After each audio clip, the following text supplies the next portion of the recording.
ஒருவரை முதலமைச்சர் வேட்பாளராக ஏற்றுக்கொள்ள முடியாது. ஏன்னா அவருக்கு எதிராகத்தான், அவர் செய்த துரோகத்திற்கு எதிராகத்தான் அம்மா மக்கள் முன்னேற்ற கழகமே உருவானது.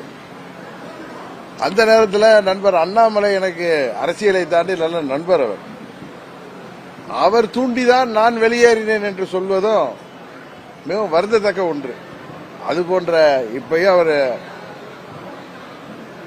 வாய்ப்பு கிடைக்கும் பொழுதெல்லாம் என்ன தொலைபேசியில் தொடர்பு கொள்றப்பெல்லாம் மீண்டும் நீங்கள் என்டிஏ கூட்டணிக்கு வர வேண்டும் என்றுதான் அவர் எனக்கு நட்பு ரீதியாக கோரிக்கை வைப்பாரே தவிர அவர் ஒன்றும் தூண்டிவிடக்கூடிய நபரும் அல்ல, இன்னொருத்தர் சொல் பேச்சை கேட்கக்கூடியவன் அல்ல நான் என்பது எல்லோருக்குமே தெரியும். அதனால அது போன்ற கருத்துக்களை ஊடகங்கள்ல விதைக்க வேண்டாம். தேவையற்ற அது ஒரு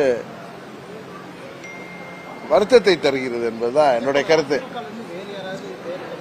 அது எனக்கு தெரியாது. நீங்க அதிமுகலேருந்து வேற யாரும் எங்க போறாங்கன்னா, நாங்க அம்மா மக்கள் முன்னேற்ற கழகம், எங்க கட்சியிலேருந்து போச்சர்ஸ் அது மாதிரி சில பேர் அவர்களுடைய சுயலாபத்திற்காக சென்றிருக்கலாம், சுயநலத்தில் அவர்கள் கூட அங்கே விலை கொடுத்து வாங்கப்பட்டிருக்கிறார்கள் பல பேர். இப்ப அது கூட இல்லை. அதுதான் நிலைமை.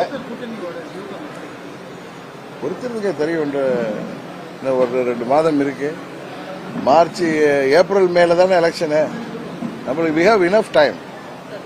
ஜனவரி ஆர் பிப்ரவரி வரைக்கும் கூட நம்மளுக்கு டைம் இருக்கு. அம்மாவுடைய பிறந்த நாள் வருகிற நேரத்தில் எனக்கு தெரிந்து அம்மா மக்கள் முன்னேற்ற கழகம் எந்த கூட்டணியில் இடம்பெறுவோம் என்பதை நாங்கள் முடிவு செய்வோம்.